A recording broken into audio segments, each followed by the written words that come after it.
Joining us on the Heister Automotive Group hotline is the architect of that win for NC State. Their head coach, Dave Doeren, joins us here, 5-4 NC State, coming off that win over Georgia Tech, heading into a bye. Coach, we appreciate the time.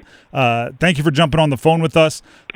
We'll start with $50,000 well spent on the fine for field storming. Is that how we're looking at the expense? Yeah, not batting an eye after that celebration. It was a lot of fun, and proud of the guys and staff and our fan base. It was a terrific night. We're talking with Dave Doeren, NC State head football coach. Right at the top of the show, your team played well. Obviously, you get a win like that, you want to praise everybody, but your quarterback, C.J. Bailey, heck of a game versus Georgia Tech. You've coached a lot of quarterbacks that have gone on to play at the next level. When you look at C.J. Bailey, where he is, underclassman in his development, how high maybe is his pro potential when comparing him to some other players you've worked with?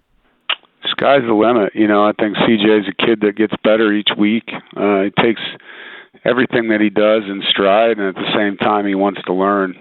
He's very open to coaching, and he's the first guy to point something out that he can get better at. So, as long as he stays in the same mindset of being humble and hungry and wanting to learn, he's got just incredible talent, arm talent, vision, can extend plays with his legs, and he's just got a really great demeanor. Kids love playing for him, and the coaches around him. He just brings a spirit that makes it fun to work every day.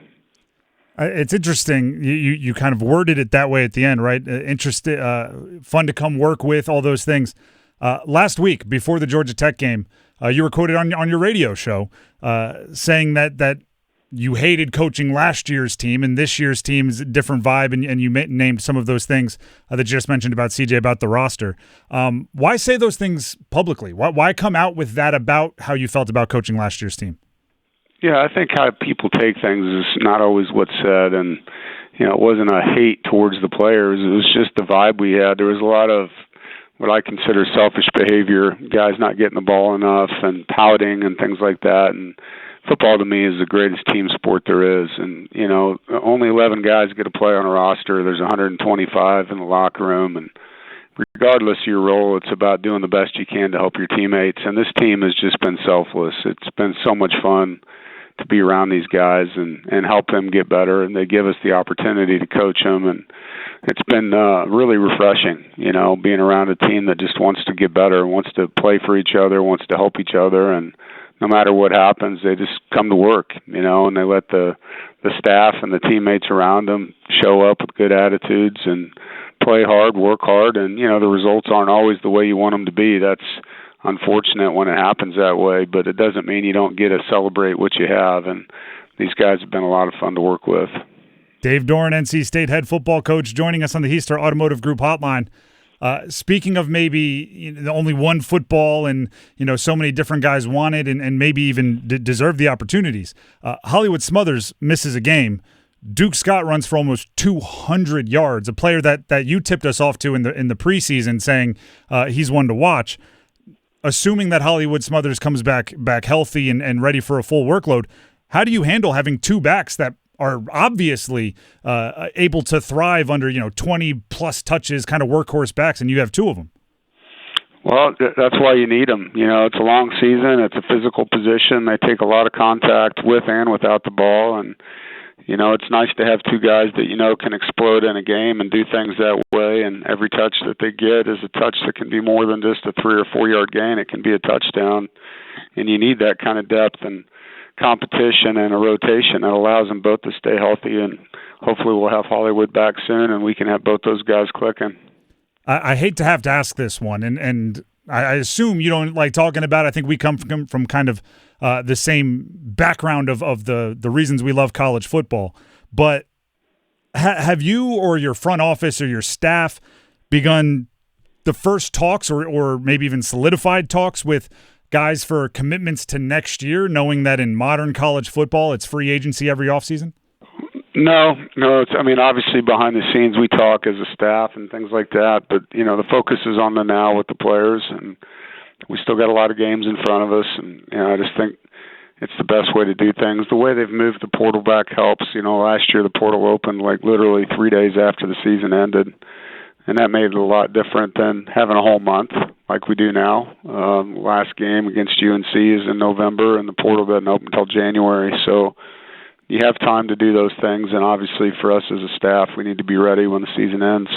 In those conversations that you have kind of maybe not away from the players, how fluid is it? Is it like, oh, Duke Scott has a big game, we need to set aside more resources for him? Like, are those conversations that kind of flexible as you move on?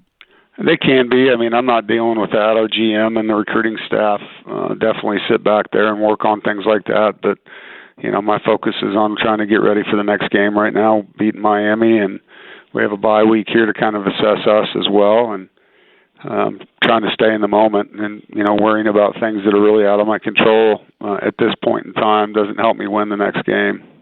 Well, then let's look at the bye week. Other than get healthy, which I think every coach looks forward to an off week for that purpose, what's priority number one for the team this bye week?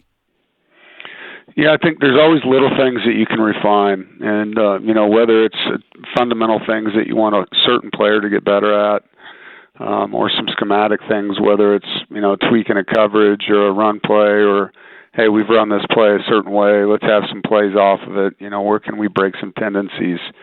Those are things we all try to do during bye weeks. I think all coaches are the same that way.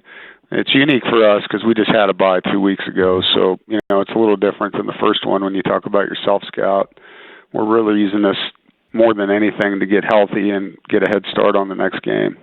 With the bye week, I hope you're okay with one big picture question. I like some of your forward thinking. I co-opt your move the season up a month to get the season done earlier take all the time, and I think I give you the bibliography. So looking at the CFP rankings, which just came out, the first edition of the ACC doesn't have a team in the top 13. Is there a way the ACC can work together and actually – your wins over Virginia and Georgia Tech probably have something to do with that. But is there a way the conference can maybe adjust the way they operate that can boost a little bit more of the standing nationally? I couldn't tell you.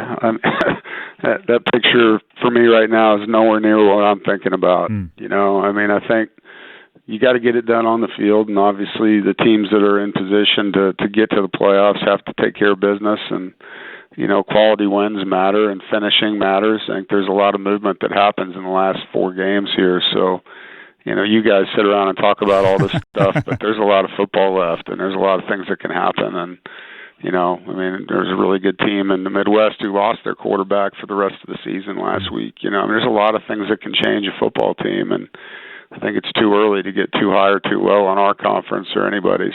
All right, we have just under a minute here remaining. Last time we talked to you, we ended up talking about your love of music, and you play the guitar when you're hanging out with other coaches and family. That's what you like to do.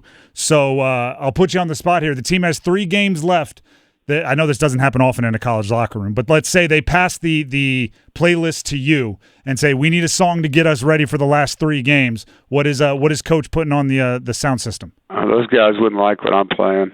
You can introduce them to something new, Coach. What do you show them? Well, trust me, I play some of the songs I like at practice, and they get booed, but it'd be country and western, and it's not going to get anyone fired up for a game. I promise you that. They might enjoy it around a campfire or when we're out fishing or something like that, but I don't proclaim to be the one that plays songs before games for these guys. I want them to listen to what gets them excited. Coach, I can tell you this. They're not liking it because the coach suggested it. They might be throwing it on when no one else is around if it's a good tune. So, Coach, we appreciate you for the time as always. Thanks for jumping on the phone, and good luck the rest of the way. Appreciate it. Thanks for having me. Go Pack. Once again, that's Dave Doeren, NC State head football coach of the 5-4 Wolfpack, fresh off that 48-36 win over the 8th-ranked team in the country, Georgia Tech. It is, we made the joke yesterday. The ACC, no teams in the top 13 of the CFP rankings.